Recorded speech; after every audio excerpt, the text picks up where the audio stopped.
and a Fox News contributor. Congressman, good to see you. It's amazing to see someone as successful as Oprah Winfrey.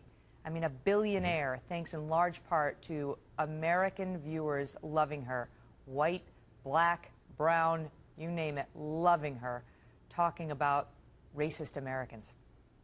Yes, and thanks and pleasure to be with you, Megan. It is absolutely appalling and unconscionable that you would have Oprah Winfrey, who is a billionaire by all regards, and then you have the first African-American president, and they're both continually to try to use the race card to talk about the failures and the faults, not in his racial content, but in the content of his character and the failure of his policies.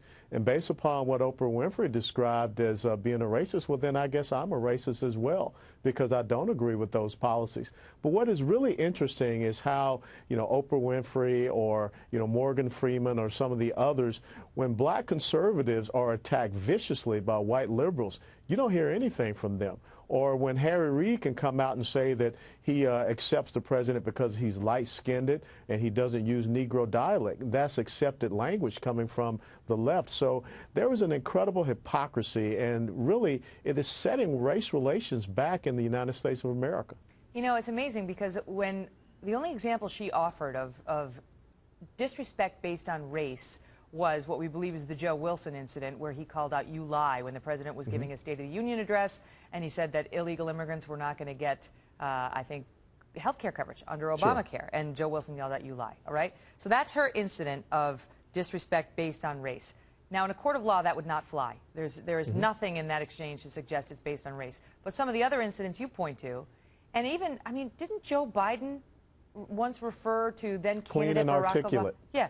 He's so clean and articulate. Yes. Now that would fly in a court of law. And yet, she seems to be. Where is the evidence that the president's critics, and she's not talking about crazy internet, critics from the Sounders. She's talking about Joe Wilson, are basing their upset on race. Well, there doesn't have to be any evidence for the people on the left. And understand, when you call out the race card, that is the last line of defense for them to try to get you to back off, because no one wants to be called a racist. And that's the means by which you try to silence people. And really, that is a suppression of your freedom of speech in this great nation in which we live. So this is a tactic that comes from the Saul Alinsky Rules for Radicals school of thought, which, of course, was born out of Chicago, which is where the president is from. And if we continue to allow people to throw this against us, Robert Redford just recently did it as well, then we're going to allow the president to believe that he can do and say whatever he wishes and whatever he wants. And you just had Congressman DeSantis on, and you showed that video of what the president said as a candidate back in 2008, how he was going to honor the Constitution, and look at the things that he has done now. Yeah. It's interesting to see how her ratings have gone down, or her TV success has struggled.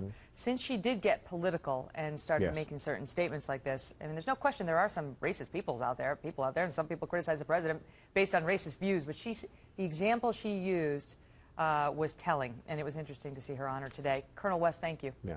Thank you, Megan.